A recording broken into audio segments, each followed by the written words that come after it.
Hello everyone and welcome to my Y&R Insider 24 update channel. Sharon tells Nick that Noah has been in a horrible accident. The events that transpired on The Young and the Restless. Kane, played by Billy Flynn, and Phyllis, played by Michelle Stafford, appear on The Young and the Restless. At Newman Media, Adam and Chelsea informed Nick about a rumor that Arabesque had put deals on hold because of their expose. Nick figured that he was no longer needed there, so he could join Sharon in LA. He reported that Noah hadn't been returning Sharon's calls, and he was determined to get there, whether Victor liked it or not. Nick was reassured by Adam that they would take care of him.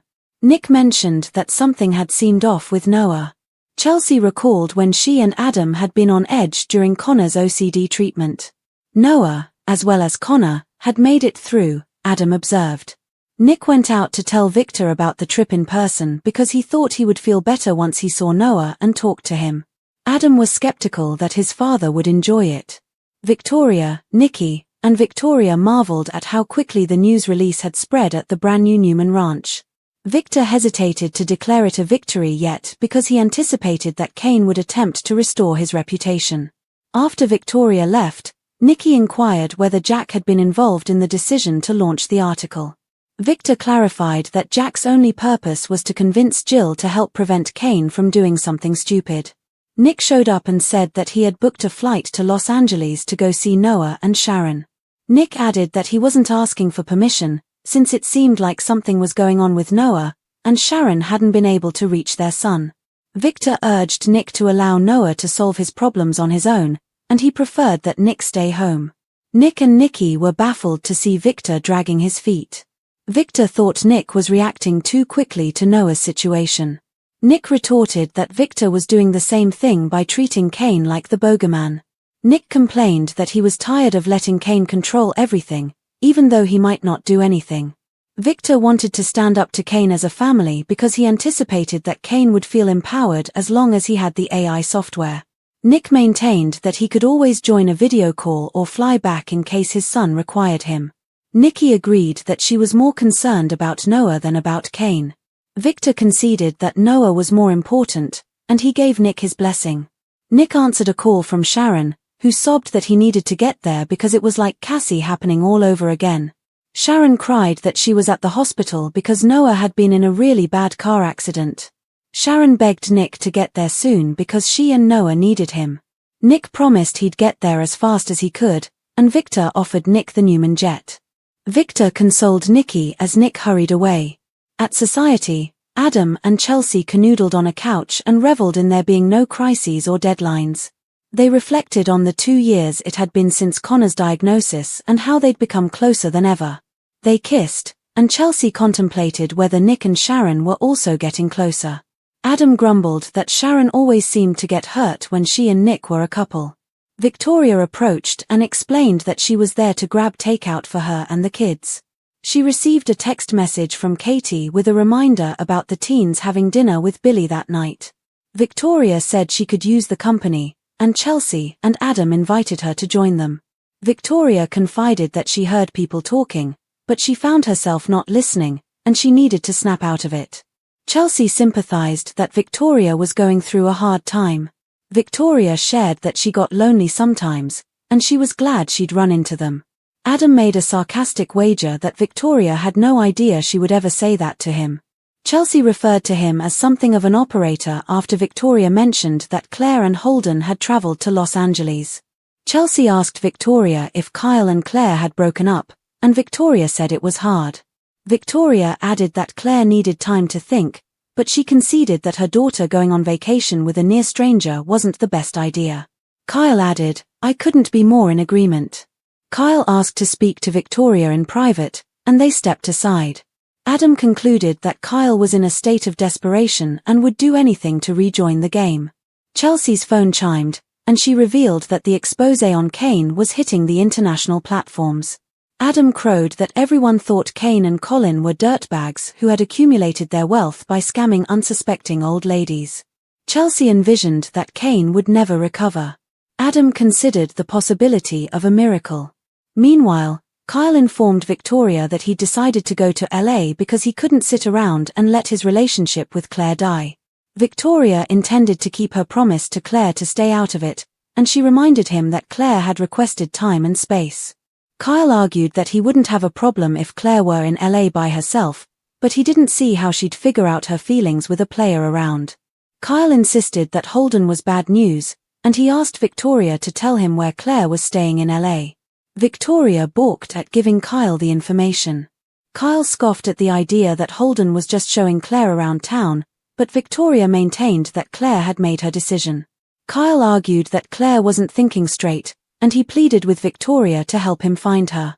Phyllis led Kane to the jazz club bar. Kane preferred the scotch on his train, but Phyllis stressed that they were there on her terms to discuss changing his image. Kane anticipated that Victor and Adam's portrayal of him as an evil, greedy bastard wouldn't just go away. Kane expected that Victor would have his lawsuit tied up in court for years, but he needed something big and immediate to change the way people thought about him. Phyllis found it strange that Kane had turned to her for help rebuilding his image when he'd initially wanted to work with her because she got down and dirty with the best of them. She pondered whether he had reached a dead end. Kane claimed that he was down but not out, and that he had hired her due to her ability to adapt and think strategically. Phyllis had the impression that he was shaking her once more. Phyllis cited the numerous times Kane had fundamentally altered his plans, despite Kane's insistence that he was not playing games. Phyllis pointed out that the article hadn't been kind about her, either. Kane was sorry she was collateral damage, but he considered it more reason to revamp his reputation. Kane asserted that the only thing that mattered to him was proving to Lily and the twins that he wasn't a monster, and he needed Phyllis' help to do it, fast. Kane noted that Phyllis knew what it was like to lose the trust and respect of her kids, but she'd made him believe he could turn things around. When Phyllis inquired about his strategy, Kane admitted that all he had was an idea for making himself appear more heroic. Kane envisioned using his AI program for something beneficial that would excite rather than frighten individuals. Phyllis suggested that Kane make a significant donation to a charitable organization instead of using the AI to alter his reputation. He reasoned that it could give him a new reputation and elevate him in the public eye after she reminded him that they had intended to use the software to acquire something for themselves. Kane snapped that everything he'd created was at risk, and he'd told Phyllis over and over that he'd give it all up to reconnect with Lily and his kids.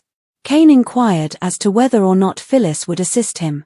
Phyllis scoffed at the thought of using the AI software for the greater good, but Kane reasoned that it beat giving it to Victor. Phyllis inquired as to what had transpired with them using the program to obtain something from the people they detested, asking if those were the only options. Kane insisted that he use it to improve his appearance so that he could once more look people in the eye. Billy was correct, Phyllis barked, and Kane had no idea who he was or what he was doing at any given time. Phyllis was to assist Kane or he would find someone who would. Phyllis yelled at Kane for not being able to run off and demand something from her as she followed him to the athletic club foyer. He was not going to sit around and beg. Phyllis ranted that he'd gotten to the top and become a billionaire, and he was just like the rest of them who wanted to use her for her talents and then discard her. She dared him to give the job to someone else when no one wanted to work for him. Despite the fact that she was the only person standing next to Kane, Phyllis declared that she did not like the way he was treating her. Kane admitted he needed her, and he asked what he could do to prove it to her. The AI program was what Phyllis wanted, but Kane didn't want to give it to her. Phyllis whispered that she couldn't believe he didn't trust her after all that time as she leaned in close. Phyllis said that Kane had been right to turn to her because she was not only good at computers but also the only person in town who could keep him from being a stranger. Kane instructed her to brainstorm some hypothetical scenarios first, and he'd consider giving her full access to the software. She seductively asked if that was the best he could do, and he moved in even closer. He replied, for the moment, yes. Phyllis and Kane hovered inches apart for a moment. She smirked and said she'd be in touch, and she looked back at him as she headed out. Kane made a phone call to Lily and left a voicemail, stating that he had only wanted to hear her voice. Sharon's heartbreak, Nick's desperation, and Kane's war for redemption shake Genoa City. This week, tragedy, tension, and redemption all come together in The Young and the Restless, raising the emotional stakes to new heights. When Sharon learns that her son Noah was involved in a terrible car accident in Los Angeles, everything changes. Nick races against time to reach his son, only to find himself torn between family loyalty and Victor's unyielding grip. Meanwhile, Kane Ashby and Phyllis Summers embark on a volatile alliance to rebuild his shattered reputation after Newman Media's brutal expose leaves his name in ruins.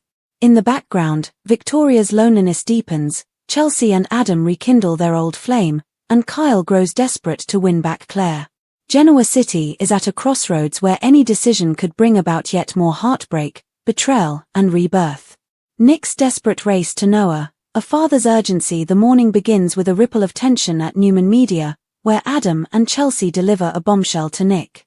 After the Newman expose that focused on Kane Ashby and Colin Atkinson, there are rumors that Arabesque, a major investor, has stopped several business deals.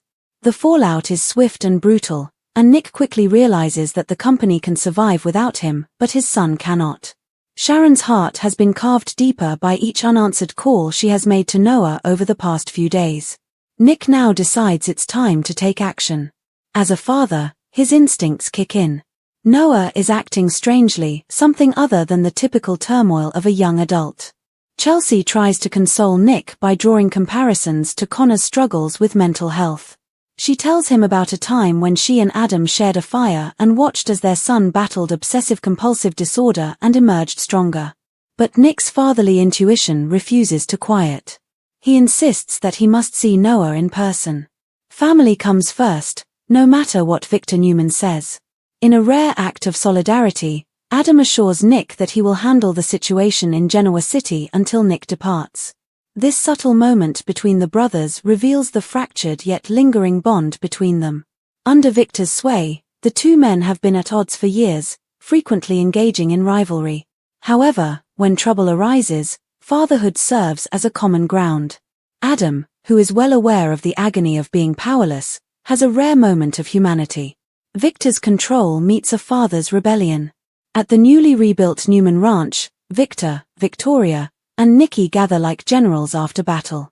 Victor allows himself a brief moment of contentment because the expose on Kane has gone viral. However, as is his custom, he refuses to announce victory prematurely. Kane Ashby, in Victor's mind, is still a dangerous man, unpredictable and armed with powerful AI technology that could threaten Newman Enterprises. He warns that the most dangerous person is a wounded man. When Nick storms into the ranch, he's a father first, not a son or an employee.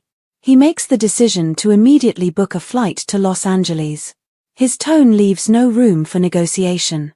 Sharon is frightened, and Noah is unreachable. However, Victor continues to be obstinate and unwavering, so caution is advised. Nick is slapped across the face when he argues that Noah needs to handle his problems on his own.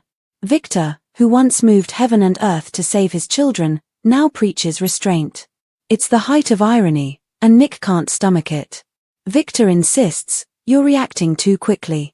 Nick, on the other hand, responds that Victor is the one overreacting because he is focused on Kane's next move while ignoring the real crisis in their family. Nick accuses his father of prioritizing corporate battles over his grandson's life. The emotional dam finally bursts after weeks of building up his frustration. The argument slices through generations of Newman pride and dysfunction. Nikki intervenes, her voice trembling with maternal worry. She takes Nick's side and reminds Victor that family comes first, especially in times of tragedy. After a tense silence, Victor finally relents, offering the family jet to ensure Nick can reach Noah quickly. The patriarch may be controlling, but deep down, even Victor Newman cannot deny the primal instinct to protect his own. Then comes the call that shatters everything. Sharon's voice, fraught with panic, breaks through the line. Her words are barely coherent as she sobs that Noah has been in a really bad car accident. The sirens are unrelenting and the hospital lights are blinding. Her mind flashes back to Cassie's death, the unbearable déjà vu that every parent dreads. "It's like Cassie happening all over again," Sharon whispers through tears. Nick's heart is slashed like a knife by the echo of that trauma. He refuses to wait until it is too late this time because the past is repeating itself. He bolts from the room, leaving Victor and Nikki behind, shaken, silent, and afraid. The peace before the storm, Adam and Chelsea get back together while tragedy brews elsewhere, A different kind of emotional storm simmers at society. Adam and Chelsea, once star-crossed lovers turned co-parents, share a rare pocket of peace. They're playful, affectionate, even nostalgic as they celebrate 2 years since Connor's diagnosis. Their relationship, forged in chaos, seems to have found equilibrium. They take pleasure in the peace, perhaps not realizing that the fragile surface of still water is the foundation of their tranquility, and that ripples are already beginning to form. Adam's smile fades when Chelsea teases about whether Sharon and Nick might also be getting closer again. His old jealousy surfaces like a scar that never healed. Adam has always been haunted by his connection to Sharon and the fact that she will never stop loving Nick, despite his bravado. He grumbles that Sharon always gets hurt when she reunites with Nick, his tone heavy with cynicism. However, Adam's vulnerability lies beneath the words, suggesting that he, too, is afraid of being left behind once more. Their intimate moment is interrupted when Victoria walks in, weary and alone. She admits that she has been in a fog recently, hearing conversations without really listening, as she picks up dinner for her kids. Her admission is raw, exposing the emotional toll of her recent choices. She is pleasantly surprised when Adam and Chelsea invite her to join them. What unfolds is an unexpected moment of human connection between 3 people whose shared history is messy but real.